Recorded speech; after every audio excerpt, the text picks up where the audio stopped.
Meet again when and where it's arranged. Until then, be cool." He extended his hand and they all shook. The driver stayed in the Navigator and Edward Brand and the others walked up the deserted street to their vehicles.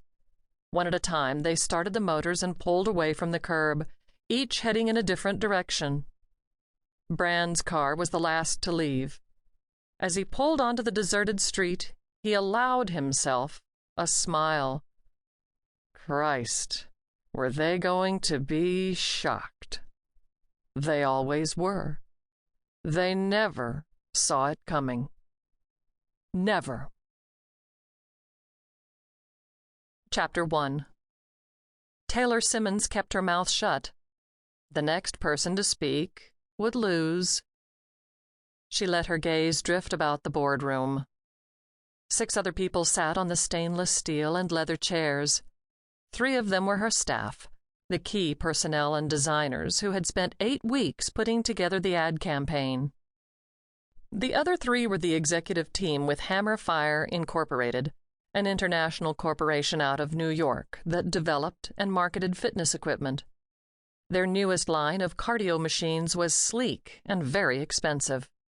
Their target market were the rich and pampered, who thought they were devoted enough to work out at home, and every high-end fitness facility in America and Europe that catered to the same people when they found buying the equipment was the easy part.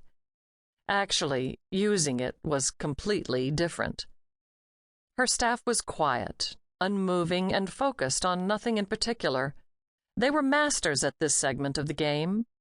Deliver the presentation, answer any questions, then shut up. Let the clients make their decision based on the work. It seldom failed.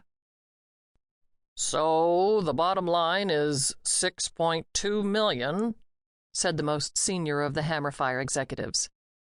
She had them. "That's correct, Don," Taylor said. "And there'll be no cost overruns?" "None. We have the quotes for television and print guaranteed for the time frames you need.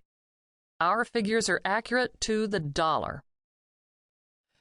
"Okay, Taylor," he said, standing and extending his hand. "You've got the contract." "Thanks," she said, shaking his hand.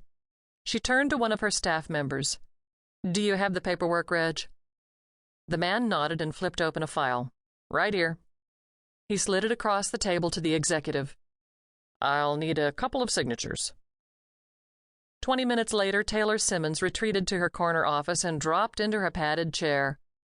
She hated the uncomfortable and harsh chairs in the boardroom, but her clients expected a cutting-edge advertising agency to project a certain appearance, and since they were paying the bills, they got the image. She touched her wireless mouse and the computer screen came to life. 7 new emails since she had left for the boardroom 2 hours ago.